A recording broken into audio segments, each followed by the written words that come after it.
All right, hey guys. So today we'll be talking about drawing revisions. And so, what is that? So, a revision is a change. These are changes to drawings.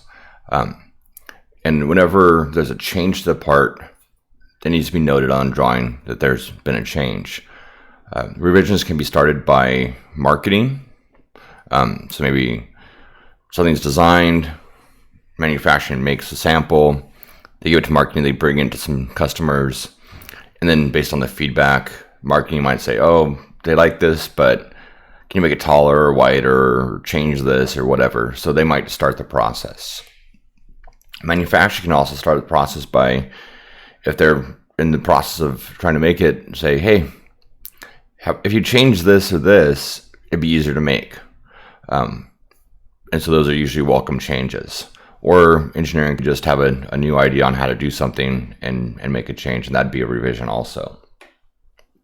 So either one of those three places, the places they usually start. But anytime that if a drawing's been made and then goes out to the shop, and then a change gets made for any reason, it has to be noted as a revision.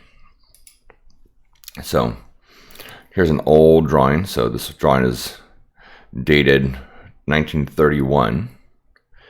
And you can see that they did revisions of this drawing, right here, revisions, in 36 twice, in 41 3 times, and twice in 42. And so those were the changes that were done to this drawing over time. Okay.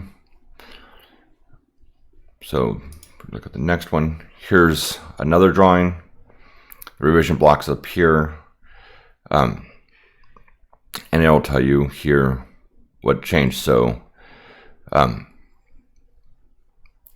revision 1, they went in and they added the 4 3/16 through holes. So I don't know where those 3/16 18 through holes right here. These were added. Maybe these. I don't know. I don't know which ones were added, but they added 4 of the holes. Be nice to know which ones. So sometimes revisions tell you where the change was made. Sometimes they just tell you what it was. And sometimes they don't tell you anything like the last one. Good process is to let them know what got changed on the drawing. So here's another one. This has 4 revisions done and 4 straight days. And so what this is that they have it here, but then as a note, they said per change request number whatever. So now you can look up the change request and see what the change was in more detail. So that's another way it can be done.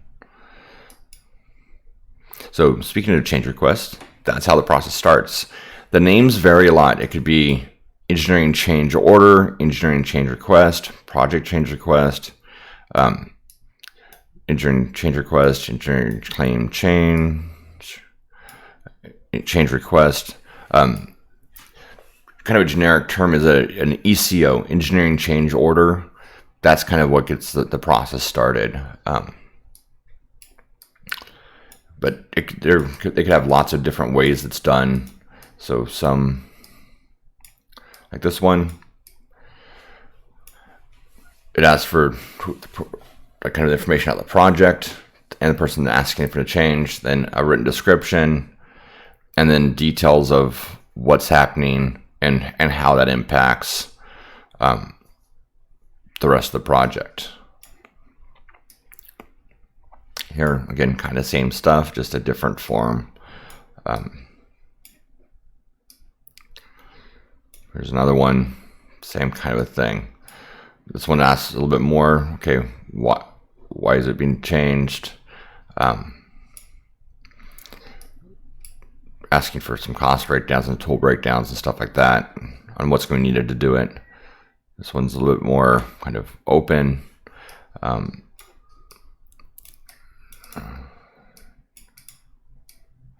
This one again, kind of real quick up here, and then if it was approved or not.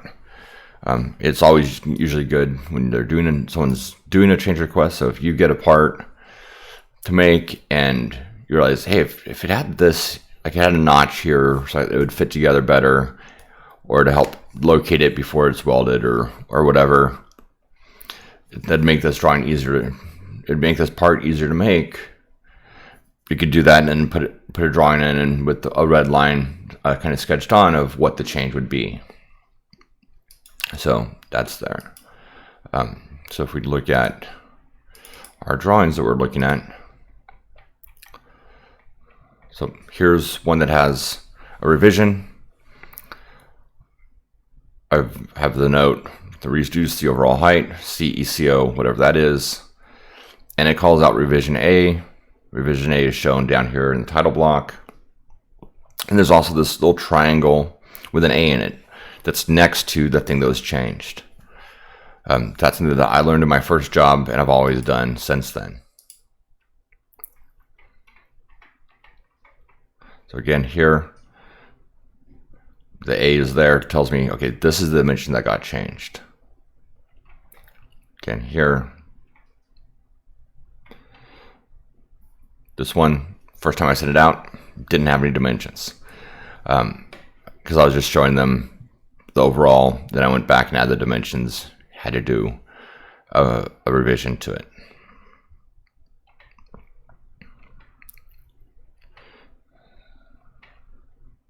So here's an example of something that might have multiple revisions. So in this one, they've also have the zone. I had added the zone map. So the zones are these on the outside, and so that tells you where things happened. So revision A had 2 changes. In A4, so A4, there was a change that's not there anymore because it was changed again in B here. So A4 is here. So that dimension was changed from 0.1 to 0.2 there, and then in B it was changed from 0.12 to 0.15. B3, for revision A, they also added in these cuts. Instead of having to come straight down, these cuts are added. And then C added in these 2 dimensions that had gotten left out. Okay, so that's kind of what the revisions are doing. Down here it shows revision C. If you're working in a shop and revisions come, usually they'll be attached with a letter that says, destroy all old copies of this drawing. You don't want to have multiple copies of a drawing out with different revisions. Sometimes people in the shop will try and do that because when they have their drawing, they'll make notes on the drawing of their setups and all of those things. But you want to make sure that those old drawings get destroyed, so that way the next time you have to make this thing in 6 months or a year, someone doesn't pull out the wrong drawing and make the wrong thing. So that's a really important thing of making sure that the shop only has the most current copy, that when a revision comes out, they do destroy the old copies so that they're not just floating around in there, potentially causing problems in the future. All right, that's it for revisions. Pretty easy topic, but a really important topic.